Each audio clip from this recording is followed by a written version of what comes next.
اعوذ باللہ من الشیطان الرجیم، بسم اللہ الرحمن الرحیم۔ آج ہے 22 اکتوبر 2024، دن ہے منگل کا۔ میرا نام ہے ملک محمد حنیف۔ السلام علیکم۔ انبیاء علیہ السلام میں سے ذکر چل رہا ہے حضرت یحییٰ علیہ السلام کا۔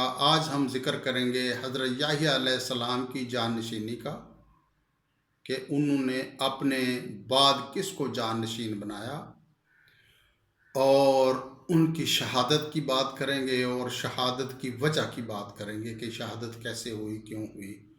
اس پہ تفصیل سے روشنی ڈالیں گے۔ حضرت یحییٰ علیہ السلام کی غالباً یہ آخری ویڈیو ہوگی۔ اللہ پاک نے ان کو اشارہ دے دیا، جتنے بھی پیغمبر گزرے ہیں اللہ پاک نے ان کو وحی کے ذریعے بتا دیا تھا کہ تیرا وقت آخری آ گیا ہے، تو اب چارج دے، تو اپنا جانشین مقرر کر۔ تو ان کو جب حکم ہوا تو اب ان کی تو اولاد نہیں تھی، کیونکہ یہ اللہ پاک کی طرف سے تھا کہ یہ عورت سے رغبت رکھنے والے نہ ہوں گے، حضرت یحییٰ علیہ السلام۔ تو ان کی اپنی اولاد تو تھی نہیں۔ تو حضرت یعقوب علیہ السلام کے ایک بیٹے تھے حضرت شمعون، ان کی اولاد میں سے آپ نے ایک جانشین مقرر کر دیا۔ پرانے زمانے میں بادشاہ نبیوں کی قدر کیا کرتے تھے، بات مانا کرتے تھے، لیکن جہاں ان کے اپنے فائدے کی بات آتی تھی تو نہیں مانا کرتے تھے، جیسے فرعون ہو گیا، اور بھی بہت سارے انبیاء کو اس وقت کے سرداروں نے اور بادشاہوں نے قتل کروایا ہے۔ جیسے پیچھے ان کے والد صاحب حضرت زکریا علیہ السلام کو قتل کروایا گیا۔ انا للہ و انا الیہ راجعون۔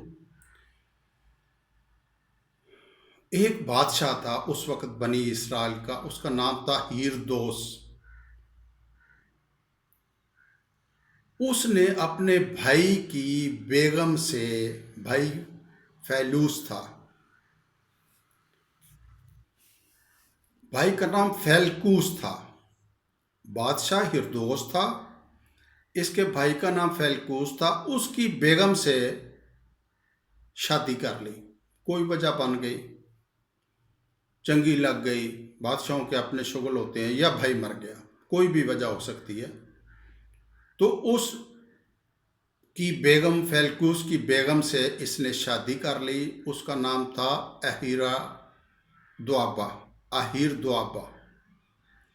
اب جو اہیر دوابا اس کے نکاح میں آ گئی، جو اس کی بھابھی تھی ہیرودوس کی، تو اس کے ساتھ ایک لڑکی تھی فیلکوس کی اپنے ساتھ، وہ اپنی بیٹی جو فیلکوس کی تھی وہ بھی لے کے آئی۔ وہ جوان ہوئی، گھر میں تھی، تو بادشاہ کی جو نظر ہے وہ اس پہ پھر گئی۔ اس میں اس اہیر دوابا کا بڑا ہاتھ تھا۔ وہ سمجھتی تھی کہ میں اب بوڑھی ہو گئی ہوں، آہستہ آہستہ میں بوڑھی ہو جاؤں گی جب۔ اس وقت تو ٹھیک تھی نا، تو اس کو پتہ تھا کہ میں جب بوڑھی ہو جاؤں گی تو بادشاہوں کے اپنے شغل ہوتے ہیں، تو یہ مجھے چینج کر دے گا، تبدیل کر دے گا، میں پھر کسی کی بھی نہیں، کسی در کی نہیں رہوں گی، یہ اور عورت لے آئے گا۔ تو اس نے بھرپور موقع دیا بیوی نے، جو اب اس کی بیوی ہیرودوس کی، پہلے فیلکوس کی تھی، اور اس سے ایک بچی لائی۔ بچی بڑی خوبصورت تھی، آہستہ آہستہ جوان ہوئی تو بادشاہ اس پہ فریفتہ ہو گیا۔ ہوتا یہ تھا کہ وہ جو اہیر دوابا تھی وہ ہیلے بہانوں سے وہاں سے چلی جایا کرتی تھی، بادشاہ کو موقع زیادہ ملے۔ گھر میں اندر کا گھر تھا، تو وہ بادشاہ آہستہ آہستہ اس پہ فرفتہ ہو گیا. تو وہ بھی وہی چاہتی تھی. اب بادشاہ نے سوچا ہردوس نے کہ میں اس کا کوئی قانونی طریقہ نکالوں. بات تو ناجائز ہے تو اس کو کوئی جائز طریقہ بناؤں. انہوں نے بلایا حضرت یحییٰ علیہ السلام کو شرعی مشورے کے لیے کہ میں اس سے شادی کرنا چاہتا ہوں. جب حضرت یحییٰ علیہ السلام نے سنا تو وہ تو بھڑک اٹھے. انہوں نے کہا نہیں نہیں، یہ تو بات ہی غلط ہے. وہ تیری بھتیجی ہے، تیرے بھائی کی بیٹی ہے، تیری بیٹی جیسی ہے، تو اس سے شادی نہیں کر سکتا. تو بادشاہ کو تھوڑی پریشانی بنی. تو یحییٰ علیہ السلام تو کہہ کہ بھائی نہیں بھائی، وہ تیری بیٹی جیسی ہے، بھائی کی بیٹی ہے، تو اس سے شادی نہیں کرتا. شریعت میں اس میں کوئی گنجائش ہی نہیں. تو وہ تو کہہ کے چلے آئے. اب وہ سارا نظام منظر جو ہے وہ بیگم کے سامنے تھا. تو اس نے آہستہ آہستہ اس کے کان بھرنے شروع کر دیے. کس کے؟ ہردوس کے، بادشاہ کے. کس کے خلاف؟ یحییٰ علیہ السلام کے خلاف. کہ یہ بندہ ٹھیک نہیں ہے، اس نے تیری بات نہیں مانی، یہ بندہ نہیں ٹھیک، اس کو مروا دینا چاہیے. تو آہستہ آہستہ بات بے بات اس پہ وہ بات کرتی رہتی تھی حضرت یحییٰ علیہ السلام کے خلاف. تو جب ایک بزرگ کہا کرتے تھے، میرے دادا حضور کہا کرتے تھے کہ جو لالی ہے نا، لالی ایک جانور ہوتا ہے چھوٹا سا پرندہ، گوگی کی طرح، فاختہ کی طرح. تو وہ لالی سنڈے کو ڈیگ لیتی ہے، بھینس کا جو گھر والا ہے اس کو گرا لیتی ہے. آہستہ آہستہ وہ ٹونگتی رہتی ہے اس کو، اس کا زخم بن جاتا ہے. پھر آہستہ آہستہ وہ اوپر سے وہ چونجے مارتی رہتی ہے، زخم بڑا ہو جاتا ہے. آہستہ آہستہ وہ سنڈا گر جاتا ہے. تو اس طرح عورت جو ہے وہ بندے کو ڈھونڈتی رہتی ہے. وہ کہتی ہے تیری ماں نے یہ کیا، تیرے باپ نے یہ کیا، تیرے بھائی نے کیا، یا تیری بہن نے کیا. آہستہ آہستہ بندہ اسی گھر کا پلا جو ایک چنگیر سے جس نے روٹی کھائی ہوتی ہے، وہ ماں باپ کے خلاف ہو جاتا ہے، بہنوں کے بھی خلاف ہو جاتا ہے، بھائیوں کے بھی خلاف ہو جاتا ہے. وجہ یہی ہوتی ہے کہ عورت اس کو آہستہ آہستہ پٹی پڑھاتی رہتی ہے. تو عورت پٹی پڑھاتی رہی. اب اس نے کیا کیا کہ بیٹی کو کہا کہ اس کو پتہ اگر یہ رہ گئی، میری بیٹی رہ گی تو میں پھر ادھر ہی رہوں گی. ظاہر ہے میرا ایک ٹھکانہ بوڑھے ٹائم پہ اور بن جائے گا. اس نے تیار کر کے، ہار سنگار کر کے، زیورات پہنا کے، اچھے کپڑے پہنا کے، سیکسی قسم کے. تو اس نے بادشاہ کو، اس لڑکی کو کہا کہ جب بادشاہ تجھے چھیڑے نا، پریشان کرے، تو پھر تو نے انکار نہیں کرنا. اس کو شراب پلاؤ، اس کو مدوش کرو. جب وہ پھر آپ کے لیے مجامت کے لیے آپ کو زور دے تو کہنا کہ یحییٰ کا سر مانگ لینا، اس کے علاوہ تم نے راضی نہیں ہونا. تو بیٹی سمجھدار تھی، وہ سمجھ گئی کہ ماں میری کیا کہتی ہے. تو ماں کہ میں نقشے قدم پہ چلوں. وہ پیچھے بھی کئی پیغمبروں کی وہ کہتے ہیں قاتل تھی، وہ نیک لوگوں کو مروا چکی تھی. پیچھے لوگ ہوتے ہیں نا، یہ جو کاریگر لوگ ہوتے ہیں بدکاری کے، تو پھر وہ خوبصورت ہوتے ہیں تو پھر یہ بادشاہوں کے چکروں میں آ جاتے ہیں، تو بادشاہ شادی کر لیتے ہیں، تو پھر آتے ہیں ان کی وہی رہتی ہیں. تو اس نے بیٹی کو خوب پٹی پڑھائی. بیٹی نے موقع دیا، خود ان کو موقع دیا. تو بادشاہ جب بالکل وہ مدہوش ہو گیا شراب میں، اپنے عقل کھو بیٹھا، اس نے لڑکی کو کھینچا. تو لڑکی نے کہا نہیں، میرے ساتھ اگر کچھ کرنا ہے نا تو پہلے یحییٰ کا سر لا کے دو مجھے، حضرت یحییٰ علیہ السلام کا سر. تو بادشاہ اندھا ہو گیا تھا، عقل اس کی معاف ہو گئی تھی. اس نے دربان کو آواز دی کہ یحییٰ کا سر لے آؤ، قتل کر کے اس کا سائر پیش کرو. اب رات کا ٹائم تھا. حضرت یحییٰ علیہ السلام اپنے محراب میں اللہ پاک کی عبادت فرما رہے تھے. فوجی گئے، لشکری اس کے پولیس تھی یا جو بھی وہ طریقہ کار تھا، انہوں نے ان کو ادھر ہی قتل کر دیا. سر اٹھایا اور لا کے تشتری میں رکھ کے پیش کر دیا.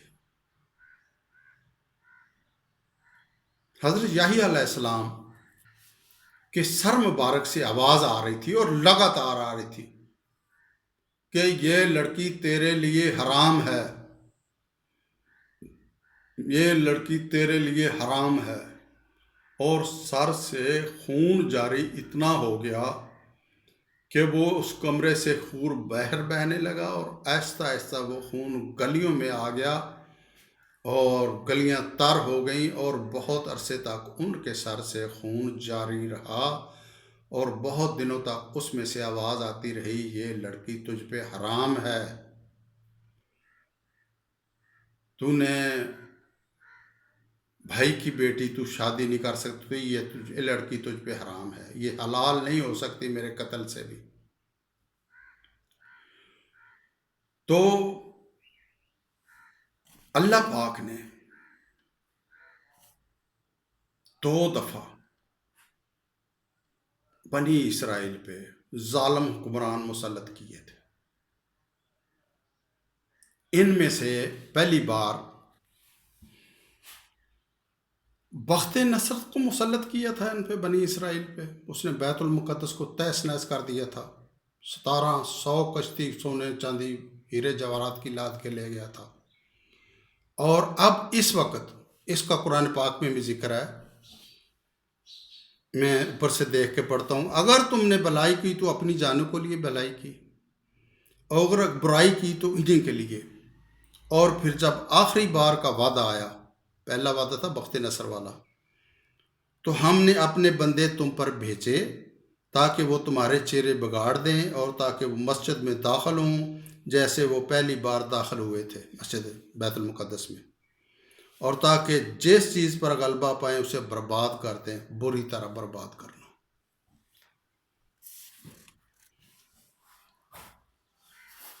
پھر کہتے ہیں کہ وہ عورت اور اس کا گھر جو ہے زمین میں دھنس گئے تھے، اور بیٹی بھی ساتھ۔ اور ان پہ پھر ایک کیسر روم کا بادشاہ، کیسر کہتے تھے روم کے بادشاہ کو، وہ آیا، ٹائٹس کہتے ہیں یا